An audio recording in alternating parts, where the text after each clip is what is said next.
મેથ્સનો teacher છું.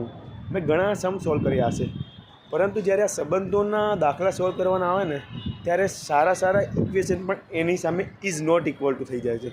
મને ખબર નથી પડતી કે મેથ્સ પાવરફુલ કે સંબંધ પાવરફુલ. મેથ્સના જવાબ તો મળી જાય છે મને અડધો કલાક અથવા 2 કલાકની પેલું કહેવાય ને ધમાચકડી કર્યા પછી, પરંતુ આ સંબંધોના સવાલના જવાબ એ ગમે તેટલું સમય આપું હું, 2 કલાક શું 2 દિવસ શું 200 દિવસ પણ આપતો હોઉં ને તો એના જવાબ તો નથી મળતા.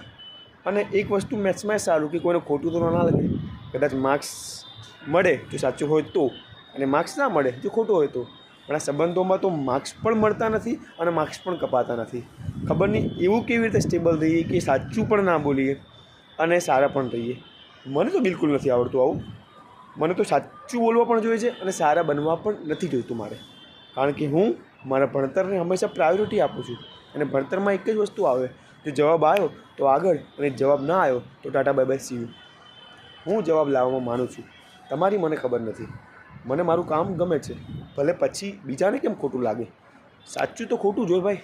સાચું ખોટું નહીં, કડવું હોય.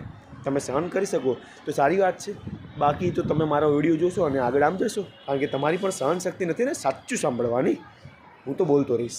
તમને ખોટું લાગે, કડવું લાગે, ઝેર જેવું લાગે, એનાથી મને બિલકુલ ફરક નહીં પડતો.